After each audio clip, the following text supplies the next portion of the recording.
नमस्कार। राजकीय मीरा कन्या महाविद्यालय का हिंदी विभाग आपका स्वागत करता है। आज का हमारा वीडियो एमए फाइनल की छात्राओं के लिए है।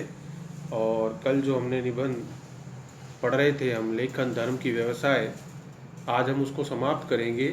थोड़ा जो अंश बचा हुआ है उसका आज हम जो है पाठन करके उसको समाप्त करेंगे और फिर अगले अध्याय की ओर जाएंगे।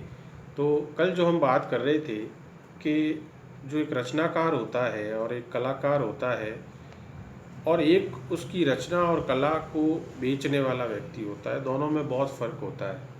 रचनाकार कलाकार हो सकता है मेहनत करता हो सकता है उसके अंदर बहुत परिश्रम की भावना हो, लेकिन बेचना जो आना एक कला है वो व्यापारी के पास होती है, वो कलाकार और रचनाकार के पास प्राय कम होती है।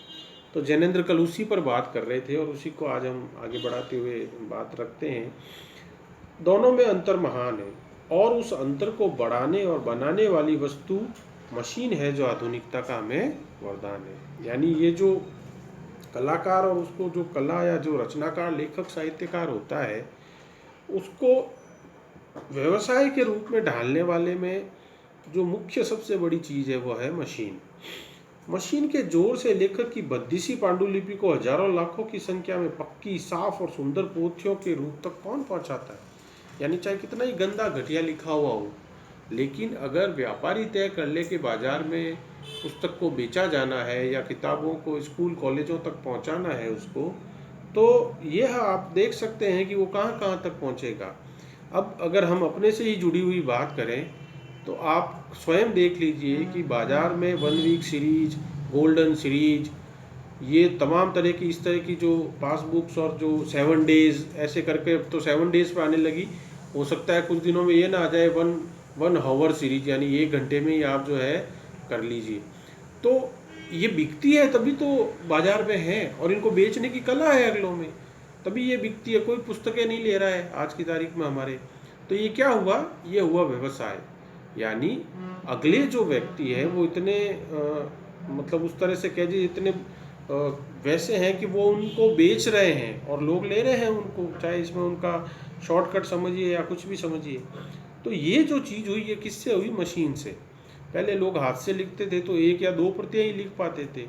जब प्रिंटिंग प्रेस आई तो एक पुस्तक का आप उसमें प्रिंट दीजिए और भले लाखों निकाल लीजिए। आप अखबार आप देखिए, एक छपता है रात को और उसको मशीन में डालने के बाद फिर सुबह लाखों संस्करण निकलते हैं, लाखों, वो भी 16-16, 20-20।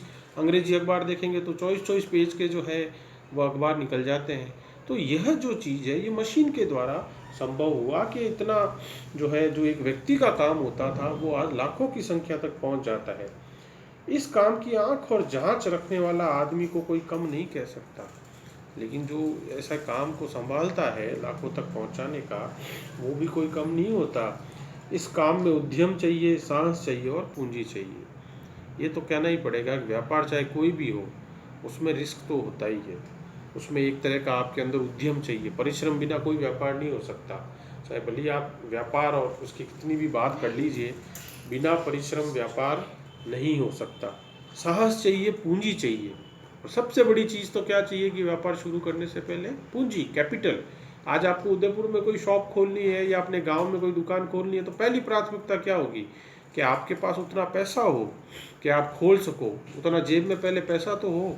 और अगर वो मान लीजिए पैसा हुआ तो साहस, वो भी हर एक के बस का नहीं होता है।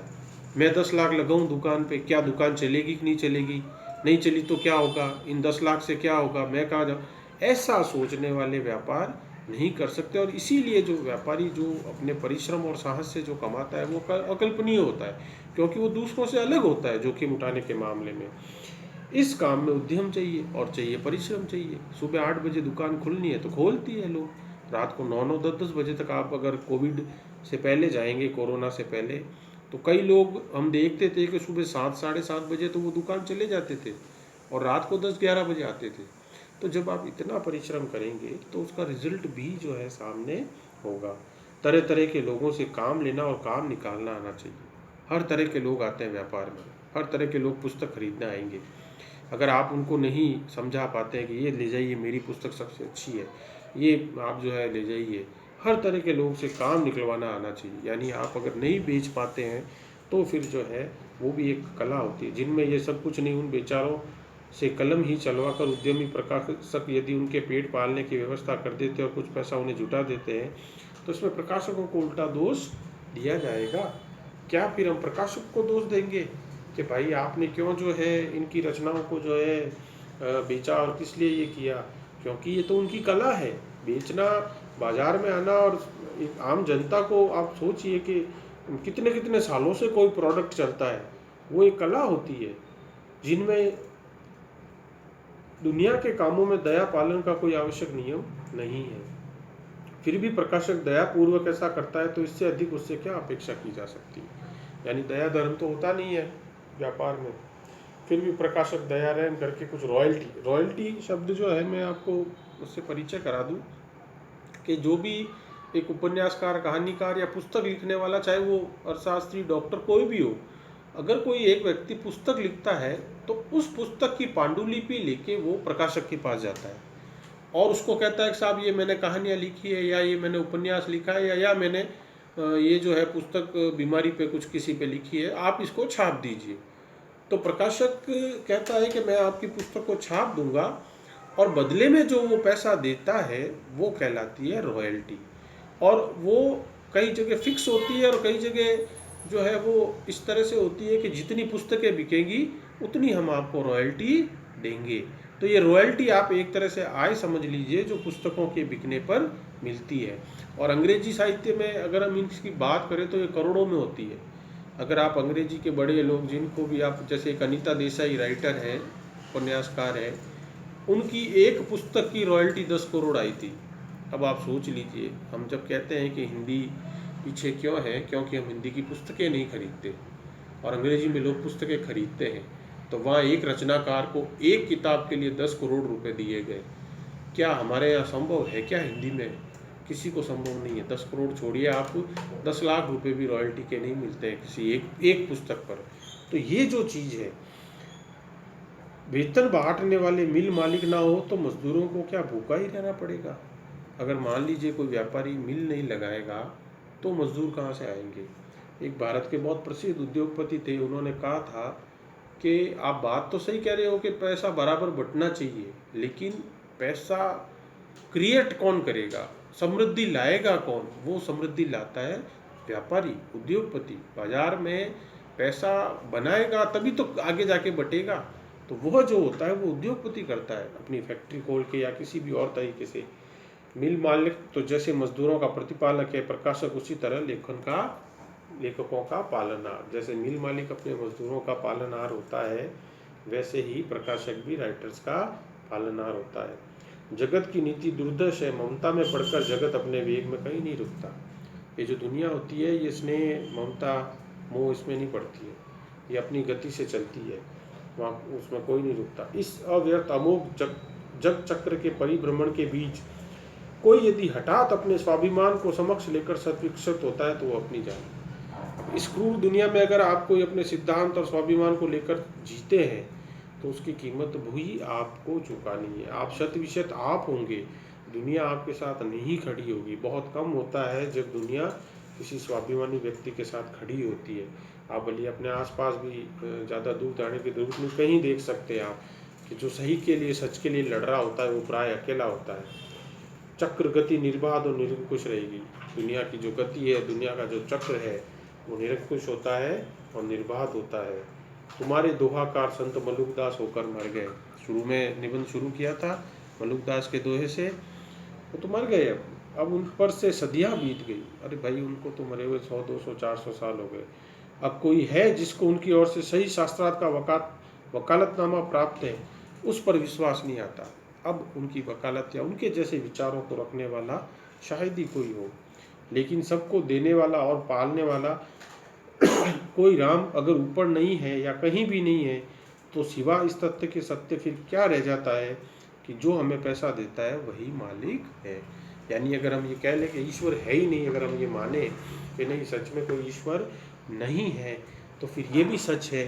तो फिर जो हमें पैसा दे रहा है वही तो हमारा सब कुछ हुआ, वही तो जो है हमारे जो है करता धरता हुए वही प्रभु है, वही देती बाढ़ती रखती और भारती, यानी वही सब कुछ करने वाले हैं जो हमें रोजगार दे रहे हैं या जो हमें जो है जीवन यापन करने के लिए एक राशि दे रहे हैं, अब वो चाहे कोई भी हो। संत का रहस्यवाद सनातन है, स्टेट का साम्यवाद नूतन है। संत का जो रहस्यवाद है वह सनातन है, वो सदियों से चला आ रहा है। हमारे भारतीय दर्शन मानता है कि ईश्वर अपना आप सबको देगा, संतोष करिए, सबको भगवान देता है। एक अपने यहाँ एक कहावत भी चलती है कि चोंच दी है तो चुग्गा भी देगा। एक तो फिलोसॉफी ये होती है। स्टेट का साम्यवाद नूतन है।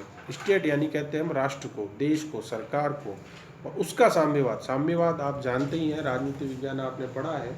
कार्ल मार्क्स और एंगल्स की एक विचारधारा है जिसमें उन्होंने ये कल्पना की थी कि जब समाजवाद दुनिया में आ जाएगा तो उसका अगला स्टेप जो है वो साम्यवाद होगा, जहाँ पर किसी तरह का किसी का शोषण, गैर बराबरी और जो है असमानता नहीं होगी। जहाँ ये जो वर्ग संघर्ष है या जो ऊपर ऊंच नीच अमीर गरीब का जो भेद है वो खत्म हो जाएगा और दुनिया में सभी इक्वल होंगे और सबको खाने पीने रहने का और कुछ भी हासिल करने की इक्वल अपॉर्चुनिटी होगी।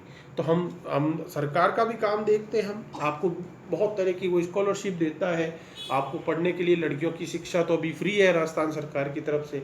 तो ये जो तमाम चीज़ें होती है ये कहलाती है स्टेट का साम्यवाद। यानी राज्य सरकार चाह रही है कि हमारे बच्चे बराबर आए, हमारे बच्चे एक प्लेटफॉर्म पे आके पढ़े, अमीर गरीब चाहे जहाँ से भी आ रहा हो, लेकिन वो एक अच्छी स्कूल, एक अच्छी कॉलेजों में पढ़े।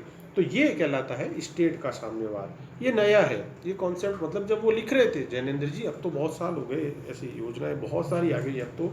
मतलब मैं तो आपको ये बताऊं कि आपको आश्चर्य होगा जान के कि अगर आप पायलट बनना चाहते हैं प्लेन में तो भी सरकार स्कॉलरशिप देती है, जिसके बारे में लोगों को नहीं पता है अभी। कि अगर आप हवाई जहाज उड़ाना सीखना चाहते हैं, वो बहुत कॉस्टली होता है, 40-45-50 लाख रुपए लगते हैं उसमें, वो भी स्कॉलरशिप सरकार देती है हमको। लेकिन लोग जो जागरूक होते हैं वही उसको आगे जाके प्राप्त करते हैं और लेते हैं। नूतन का सनातन की वेदी पर विसर्जन तो नहीं हो सकता, यानी जो नया है, जो ये नई चीज़ है, उसको हम पुराने पर तो कुर्बान नहीं कर सकते। असल में नूतन को ही सत्य सनातन मानना होगा, जो नया है वही सनातन माना जाएगा। यानी जो आज अब जो नियम आया है वही तो सर्व जगह लागू होगा। फिर आगे कल और सामाजिक आर्थिक परिवर्तन होंगे, तब कुछ और बातें आएंगी, उनको हमें मानना होगा। अब आप जो भी हो, लेखक हो, डॉक्टर हो, वकील हो, आवश्यक है कि धर्म और कर्तव्य के नाते आप अपना काम ना करें, यह भावुकता होगी। यानी ये क्या कह रहे हैं कि धर्म और कर्तव्य के नाते आप अपना काम ना करें। व्यंग्य कर रहे हैं एक तरह से, आपको अन्योक्ति इसको कहते हैं, मजाक जिसको कहते हैं कि ऐसे कहना कि भैया हाँ आप अपना धर्म कर्तव्य, हमें तो धर्म और कर्तव्य के हिसाब से ही कार्य करना चाहिए। लेकिन लेखक चूंकि दुनिया का क्रूर यथार्थ देखता है, वो देखता है कि जो धर्म और कर्तव्य से काम करते हैं उनका जो है जीवन निर्वाह कठिन हो जाता है। इसीलिए वो कह रहा है कि जो है धर्म और कर्तव्य के नाते आप अपना काम ना करें, बल्कि आमदनी पर निगाह रखकर व्यवसाय के रूप में आप अपनी सफलता फैलाएं, बुद्धिमानी यही कही जाएगी। यानी ये कह रहे हैं राइटर अपने जैनेंद्र कुमार जी कि आपको तो क्या करना चाहिए, बुद्धिमानी किसे कहेंगे, आमदनी पर निगाह रखकर व्यवसाय के रूप में आप अपनी सफलता फैलाएं। यानी हम किसके ऊपर ध्यान दें, पैसे के ऊपर। चूँकि जैनेंद्र जी भी कोई नौकरी इन्होंने उस तरह से की नहीं और खुद लिखकर और स्वतंत्र रूप से रहकर ही ये करते थे, तो इनको प्रकाशकों का कड़ा कठोर अनुभव था कि जो है वो लोग किस तरह से शोषण करते हैं राइटर का, रचनाकार का। और फिर जब आदमी उस कठिन दुख से गुजरता है तब वो यही कहता है कि भैया हमने तो जो आदर्श और जो इनको माना उससे हमने दुख पाया, तो कम से कम तुम लोग तो जो है उस तरह से मत करना, तुम अपना बुद्धिमान रहो, जिसको आजकल कहते हैं ना, एक प्रैक्टिकल हो जाओ, व्यवहारिक हो जाओ। वो आपकी चॉइस है, आप कैसा होना चाहते हैं, लेकिन कर्तव्य और धर्म के अनुसार ही हमारे हिसाब से तो कार्य करना चाहिए। जैनेंद्र जी जरूर ये व्यथित होकर कह रहे हैं कि व्यवसाय के रूप में आप अपनी सफलता फैलाएं, बुद्धिमानी इसी में है। तो आज ये जो है हमारा निबंध जो है यहाँ पूरा होता है। और इस तरह से जो ये दूसरा निबंध था आगे हम और एक बहुत सारे निबंध है आपके इस पाठ्यक्रम में, तो हम और आगे उसको करेंगे। और जब भी इससे जुड़ा हुआ सवाल होगा वो अगले सप्ताह में चर्चा करूँगा आपसे कि इस पर क्या प्रश्न जो है बनता है। जनरली निबंध में एक ही प्रश्न बनता है, निबंध में व्यक्त विचारों को बताइए राइटर के, या सार, या इसमें लेखक ने क्या कहा है, इसी तरह के सवाल होते हैं। तो आज इतना ही, फिर आगे बात और करेंगे।